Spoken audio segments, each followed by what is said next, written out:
اور انہیں دلاسا دیا کہ بہت جلد وہ اس کنویں سے نکل جائیں گے۔ یوسف علیہ السلام کو ان کے بھائی کنویں میں ڈالنے کے بعد ان کے بھائی روتے ہوئے اپنے والد یعنی حضرت یعقوب علیہ السلام کے پاس گئے اور کہا کہ ہم تو آپس میں دوڑ میں لگ گئے اور یوسف کو ہم نے سامان کے پاس چھوڑا تھا، یوسف کو شاید بھیڑیا کھا گیا ہے، آپ کو ہماری بات پر یقین نہیں آئے گا پر ہم سچے ہیں۔ پھر انہوں نے ثبوت یعنی یوسف علیہ السلام کا کرتا دکھایا جس میں وہ جھوٹ موٹ کا خون لگا کر لائے تھے۔ پھر حضرت یعقوب علیہ السلام نے فرمایا کہ یہ سچ نہیں ہے بلکہ تم سب نے اپنی طرف سے بات بنائی ہے، بس صبر ہی بہتر ہے اور تمہاری بنائی ہوئی باتوں پر اللہ تعالیٰ ہی سے مدد طلب کی جا سکتی ہے۔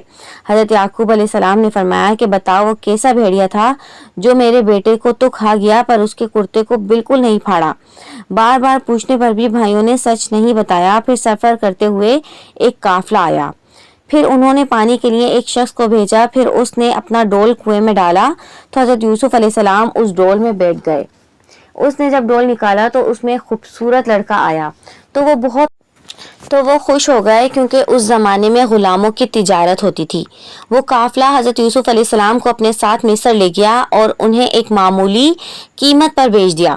پھر عزیز مصر نے اس بچے کو اپنی بیوی زلیخا کو تحفے میں پیش کیا اور فرمایا کہ اس کو بہت عزت اور احترام کے ساتھ رکھو، ممکن ہے یہ ہمیں فائدہ پہنچائے، ہم اسے اپنا بیٹا ہی بنا لیں۔ اس طرح حضرت یوسف علیہ السلام عزیز مصر کے پاس پلے بڑے۔ عزیز مصر نے یوسف علیہ السلام کو بیٹوں کی طرح ہی رکھا۔ جب یوسف علیہ السلام بڑے ہوئے تو انہیں شاہی محل کی دیکھ بھال دے دی گئی۔ اللہ نے مصر کی سرزمین میں یوسف علیہ السلام کے قدم جما دیے اور انہیں علم سے نوازا۔ جب یوسف علیہ السلام جوان ہوئے تو جوانی کے ساتھ ان کے حسن میں بھی اضافہ ہوتا چلا گیا۔ حسن یوسف واقعی بے مثال تھا۔ یوسف علیہ السلام اس دنیا کے سب سے خوبصورت شخص تھے۔ عزیز مصر کی بیوی حضرت یوسف علیہ السلام کے حسن کو دیکھ کر فدا ہو گئی اور اس نے یوسف علیہ السلام کے ساتھ بدکاری کا ارادہ کیا۔ پھر اس نے اپنے محل میں یوسف علیہ السلام کو بہلانا پھسلانا شروع کر دیا۔ ایک رات زلیخا نے حضرت یوسف علیہ السلام کو سارے دروازے بند کر کے کہا کہ آئیے یوسف، میں نے یہ زیب و زینت آپ کے لیے کی ہے۔ یوسف علیہ السلام نے کہا کہ اللہ کی پناہ، یہ ناممکن ہے، میں ایسا نہیں کر سکتا، میں اپنے مالک کی بیوی کے ساتھ بدکاری کروں جس نے مجھے اپنے بیٹوں کی طرح پالا، یہ بہت بڑا ظلم ہے۔ جب زلیخا ضد کرنے لگی تو یوسف علیہ السلام وہاں سے بھاگنے لگے۔ زلیخا ان کے پیچھے بھاگی اور دونوں دروازے کی طرف بھاگے۔ زلیخا نے یوسف علیہ السلام کا کرتا پیچھے سے کھینچ کر پھاڑ دیا۔ دروازے کے پاس ہی عزیز مصر دونوں کو مل گئے۔ زلیخا چونک گئی اور اپنی بات سے پلٹ گئی، کہنے لگی جو شخص آپ کی بیوی کے ساتھ برائی کا ارادہ کرے اس کی سزا یہی ہے کہ اسے قید کیا جائے اور کوئی دردناک عذاب دیا جائے۔ حضرت یوسف علیہ السلام نے کہا کہ میں گناہ گار نہیں بلکہ یہی مجھے بہلا پھسلا رہی تھی۔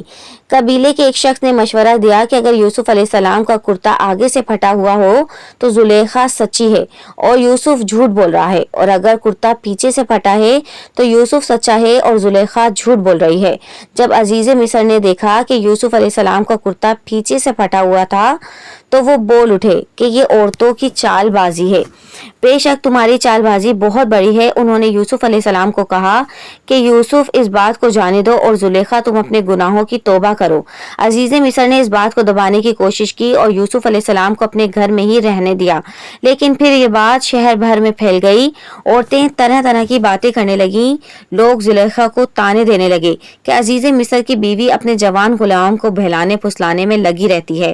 جب زلیخا تک یہ باتیں پہنچی تو اس نے سب عورتوں کے لیے ایک دعوت کا انتظام کیا، سب کے آگے پھل رکھے اور سب کو ایک بھری چھری دی۔ پھر زلیخا نے حضرت یوسف علیہ السلام کو حکم دیا کہ سب کے سامنے مجلس میں پیش ہوں۔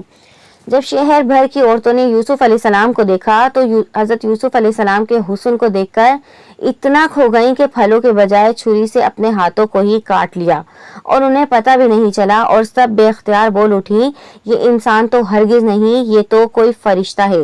اس وقت زلیخا نے کہا کہ یہ ہے وہ جس کے لیے تم سب مجھے طعنے دے رہے تھے۔ اس کے بعد شہر کی تمام عورتیں حضرت یوسف علیہ السلام کی عاشق ہو گئیں اور ہر ایک کی خواہش تھی کہ حضرت یوسف علیہ السلام ان سے محبت کریں۔ یوسف علیہ السلام نے اس سب سے پریشان ہو کر اللہ تعالیٰ سے دعا کی اے میرے پروردگار، جس بات کی طرف یہ عورتیں مجھے بلا رہی ہیں اس سے تو مجھے جیل خانہ پسند ہے، مجھے ان کے قریب سے دور کر دے۔ شہر بھر میں یہ بات پھیلتی چلی گئی۔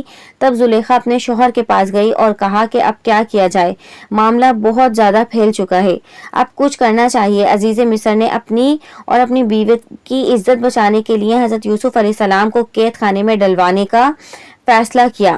پھر حضرت یوسف علیہ السلام پر بدکاری کی تہمت لگا کر انہیں قید خانے میں ڈلوا دیا، اور اس طرح حضرت یوسف علیہ السلام 7 سال تک قید خانے میں ہی رہے۔ وہ قید خانے میں ہی اسلام کی دعوت لوگوں کو دیتے تھے، اور پھر 7 سال بعد یوسف علیہ السلام کی بے گناہی ثابت ہوئی، اور اس طرح عزیز مصر کی نظروں میں حضرت یوسف علیہ السلام کی عزت اور بھی بڑھ گئی۔